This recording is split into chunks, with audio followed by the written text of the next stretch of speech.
Good morning, everyone. This is Group 5. Our presentation will be about body composition. I know we already have knowledge about this because it is already tackled during our grade and high school years before. But at the end of this presentation, you will know more about body composition and how and why it is very important for us to know our body composition. Body composition. We all know that it refers to the percentage of fat, bone, and muscles in our body. Actually, there are many ways to measure our body composition, but I will just mention the three most common, which are the body mass index or the BMI, waist circumference, and the waist to hip ratio. So first is the body mass index. It is a weight to height ratio calculated by dividing one's weight in kilograms by the square of one's height in meters. Next is waist circumference, the measurement taken around the abdomen at the level of the umbilicus or our belly button. And lastly is the waist to hip ratio, the dimensionless ratio of the circumference of the waist to that of the hip, calculated as waist measurement divided by hip measurement. These three ways of measuring body composition shared a common purpose, which is an indicator to excess body weight. So listed in this slide are the bases for us to know if we have excess body weight.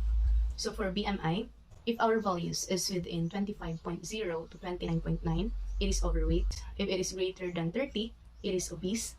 And if it is greater than 40, it is in morbid obesity. Refers to the potential weight-related health problems for overweight and obesity. Next is waist circumference. To know if we have an elevated BMI, for men, waist circumference is greater than 94 centimeter or greater than 37 inches. And for women, waist circumference is greater than 80 centimeters or greater than 31.5 inches. And to know if we are obese, for men, waist circumference is greater than 102 centimeters or greater than 40.2 inches. And for women, waist circumference is greater than 88 centimeters or greater than 34.6 inches. And for waist to hip ratio, abdominal obesity. For men, if waist to hip ratio is greater than 1.0, and for women, if waist to hip ratio is greater than 0.80. Presented here are the facts about excess body weight. There are also some facts about overweight, obesity, and all-cause mortality. Along with those facts stated about excess body weight, we will also discuss the overweight, obesity associated diseases and disorders. This will prove that excess body weight is highly influential to our health. So first is the coronary heart disease. Coronary heart disease is a type of heart disease that develops when the arteries of the heart cannot deliver enough oxygen-rich blood to the heart. It is the leading cause of death in the United States. Here are some facts about it.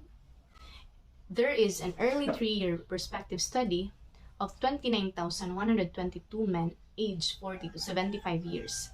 Next is the Nurses' Health Study, a study involving women aged 30 to 55 years in 1976, were followed for 14 years. The study among never-smoking women is a subsequent 8-year Nurses' Health Study, the 10-year study of Englishmen aged 35 to 74 years.